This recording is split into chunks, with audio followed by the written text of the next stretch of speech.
안녕하십니까. 오늘도 어마어마하게 대기를 타고 있습니다. 이제 무엇을 말씀드리려고 하냐면요. 자, 지금 이때까지 저희가 이제 운석을 오래 하시고 차를 이제 오랫동안 운전하시면서 이제 갖는 여러 가지 이제 그런 거에 대해서 좀 단어들을 좀 얘기를 좀 해드리려고 하는데, 일단은 AS 때문에 순정 오일을 넣어요. 글씨를 좀 못 써갖고. 근데 순정 오일을 꼭 넣어야지만이 AS가 돼요. 순정 오일을 안 넣으면은, 아시는 분 같은 경우에도 피아트인데 대우차인데 순정 오일 안 넣었다고 나온 지 6개월밖에 안 됐는데 터빈이 나갔어요. AS를 못 받았어요. 조금만 더 이제 생각을 한번 해보시면은, 저도 오랫동안 운전하면서 순정 오일이라는 걸 넣어보고 다 해봤어요. 근데 일하는 조건에 따라 다 틀린데 망가져요. 근데 지금은 유로6들은 굉장히 잘 망가져요. 근데 어느 부분이 많이 망가지냐면은 배기예요. 배기, 요소수 쪽. 이 요소수 쪽이 제일 많이 망가지는데, 문제는 글씨가 왜 이러지?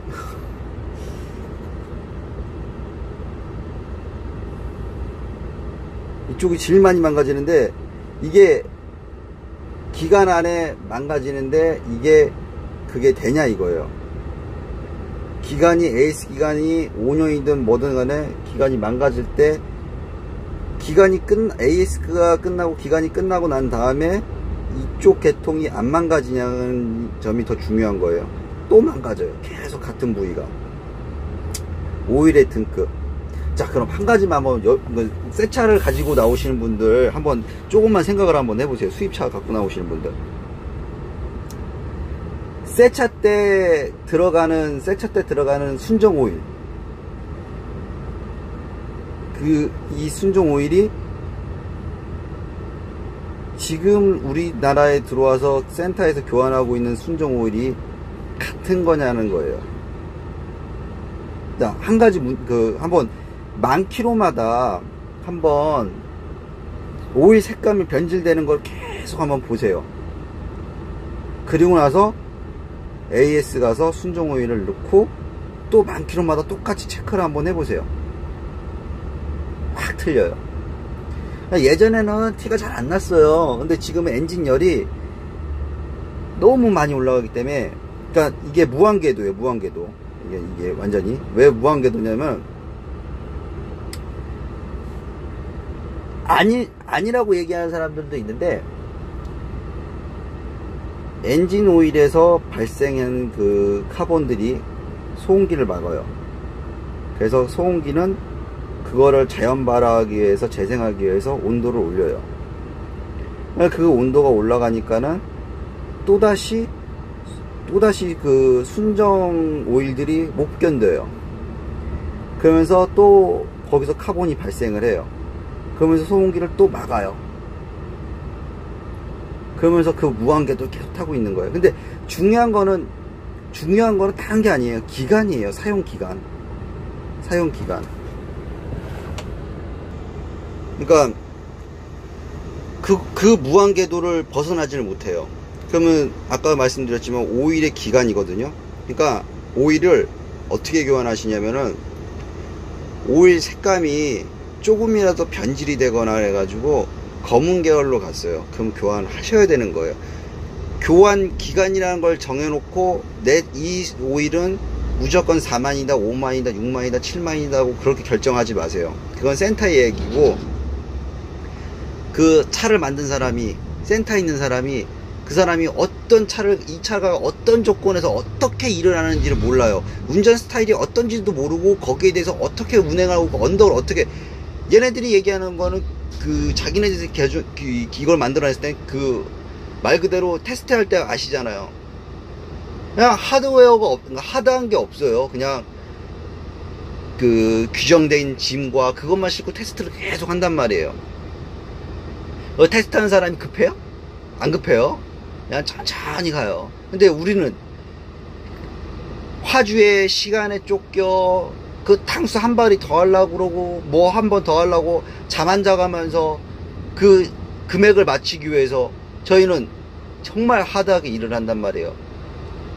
그러다 보니까는 이 기간이라는 것 자체가 잘못된 거예요. 제가 생각했을 때는. 그러니까 드라이기를 깠는데 드라이기에서 카본이 나오거나, 지금 완전히 틀려진 게 그 경유힐터나 이런 것도 무조건 교환해 주세요. 가장 제가 지금 그 얼마 전에 제 영상에 리뷰해 드렸지만은 그 경유힐터를 제가 왜 자꾸 유심하게 보냐면요, 그 제가 기름 탱크 쪼갠 거 보여드렸잖아요. 저는 차를 되게 예민하게 만들어 갖고 제가 깜빡 잊고 1차 수분 분리기 필터를 교환 안 했어요. 1년을 깜빡 잊고 2차만 계속 교환을 한 거예요. 어느 날 봤더니 차가 자꾸 멍 때리는 거예요. 그래갖고 혹시나 하고 갈았더니 맞아요. 필터가 팅팅 불어갖고 맛이 간 거예요. 그래서 기름을 빨지는 못했던 거예요, 고압에서. 그러니까 이거 자체나 이게 전부 다 상술이에요. 그러니까 오일 상태를 봐서 기간 내에 금액을 보시고, 근데 이거를 뭐 비싼 거 무조건 비싼 거 넣어야지만이 좋은 거다 뭐 그런 이야기는 아니고요. 그 비싼 거를 넣어야지만이 이거는 이거의 그런 뜻이 아니고, 그 금액이라는 게 있는데 거기에 맞아야지만이 어느 정도 성능을 발휘하는 그런 합성 오일이라는 걸 말씀드리고 싶은 거예요. 싸면서 가장 좋은 건 없거든요. 그래서 금액대라는 게 왜 중요하냐면요, 이 생각을 좀 밖으로 서로 역지사지 생각으로 서로 바꿔서 생각하시면 돼요. 사람들은 가격대를 말 그대로 오일 가격대를 500원짜리라고 설명을 들어요. 아, 이 제품은 500원입니다 라고 설명해요. 그 대신 가격은 100원입니다. 지금의 이게 상술이에요. 500원짜리 성능이 어떻게 100원짜리에 들어가죠? 그 대표적인 걸로 기간이에요. 오일 상태와 등급, 얘는 돈이에요. 돈. 그냥 등급 매기는 놈한테 돈을 주면 거기에 맞춰서 등급이 나와요. 그러니까 등급이나 스펙이나 이런 걸 보고 물건을 사지 마시고요, 정말로 질을 보시면 돼요. 질을 어떤 걸 보시냐면요, 오일 압력 게이지. 저는 주행을 하고 와서 지금 대기를 하면서 오일 압력이 다시 올라갔어요. 대부분 차들이 오일 압력이 2바예요. 2바. 그러니까 주행을 한참 하고 나서 스로우 상태를 차를 세웠을 때 2바가 나와요. 이게 아직 오일 압력이 살아있다는 증거예요. 오일 압력이 여기서 부족하거나 오일 압력이 깨지게 되면요, 1.8에서 1.9까지 떨어져요. 뚝뚝뚝뚝뚝. 그리고 만약에 이제 좀 잘 보셔야 돼요. 그러니까 오일 압력이 그런 식으로 해가지고 변동이 생기는 거거든요. 그래가지고 언덕을 쭉 치고 올라갈 때 오일 압력을 보시면요, 평상시 내가 언덕을 쳤을 때 오일이 4바까지 올라간다. 근데 얘가 갑자기 3바로 떨어진다. 안 올라온다. 한참 주행하고 있는데도. 그럼 오일 압력이 그만큼 깨진 거예요. 그게 성능이에요. 오일 성능. 그러니까 제가 그 수많은 오일 가지고 테스트를 해봤지만은 진짜 좋은 오일도 애지간하면은 얼마 못 버텨가지고 전부 다 베이스가 떨어져요. 오일 쓴 게 스트레스를 받으면은. 근데 제가 쓰는 거는 좀 오래 가고 그러거든요. 그러니까 제가 쓰면서도 느낀 거지만은 가격에 의해서 오일 성능이라는 게 너무 많이 좌우를 하고, 좀 예방정비란 걸 좀 하셨으면 좋겠어요. 그러니까 다 알고 계시잖아요. 정말 답답한 거는 이런 걸 뻔히 알고 있으면서도 똑같은 일을 계속 무한반복하고 계신다는 거예요. 에이스 기간에 순정 오일을 넣어서 그 기간 안에 전부 다 교환을 하면서 차를 써요. 근데 에이스가 끝나면서 할부가 끝나기 전에 차가 너무 고장이 많이 나니까 그 차를 팔고 다시 할부를 시작해요. 무한궤도죠. 계속. 결론적으로는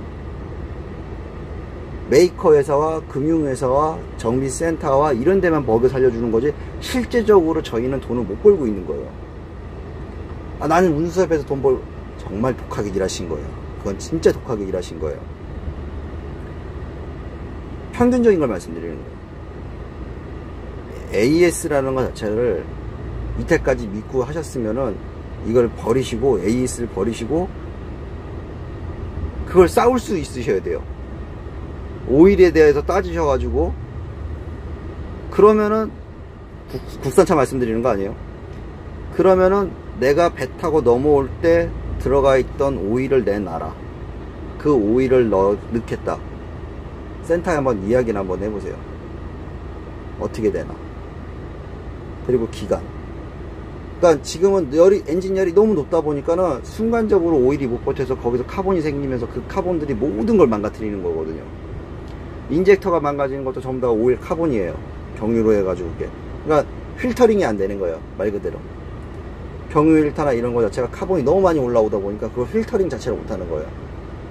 그래서 제가 봤을 때는 이런 식으로 해가지고 AS라는 거, 새 차에 대한 거 했을 때 정말 올바로 해가지고 차가 고장 안 나게끔 하셔가지고 타셨으면 좋겠어요. 정말 드라이기도 어떤 분 같은 경우에는 막 2~3개월마다 교환하세요. 그러니까 에어드라이기가 카본이 세이기 전에 그냥 다 빼버려요. 어떤 분은 세퍼레이트를 트윈을 달고 다니세요. 두 개를 붙여서 한꺼번에 두 개를 트윈을, 두 개를, 그 에어드라이기 세퍼레이트를 그걸 두 개를 한꺼번에 딱 붙여 갖고 다니세요. 다 방법은 있어요. 근데 중요한 거는 그런 정보들 자체가 공유가 안 되는 거예요. 공유가. 지금은 제가 이런 걸로 해서 좀 공유를 해보려고 계속 노력을 하고 있는데, 정말 한번 이야기를 나눠보세요. 순정 오일이라는 게 자체가 이걸 했을 때 카본이 나오는 게 정상이냐. 그러면 이 에어드라이기가 카본이 나와 있어요. 그래서 만약에 미니백이 나거나 TCU가 나갔어요. 그래가지고 까봐요. 그 자리에서. 그럼 카본이 쌓였어요. 봐라. 에어드라이기에 있는 카본이 넘어와가지고 이게 망가진 건데, 이게 대해서 왜 AS를 안 해주느냐. 이거는 분명히 니네들이 순정 오일이라는 걸 넣기 때문에 이렇게 생기는 거 아니냐. 이렇게 따질 수 있는 그런 이야기가 나누어져야 돼요. 하여튼간 또 제가 또 다른 거 생각나면 또 계속 그 영상 올리겠습니다. 감사합니다.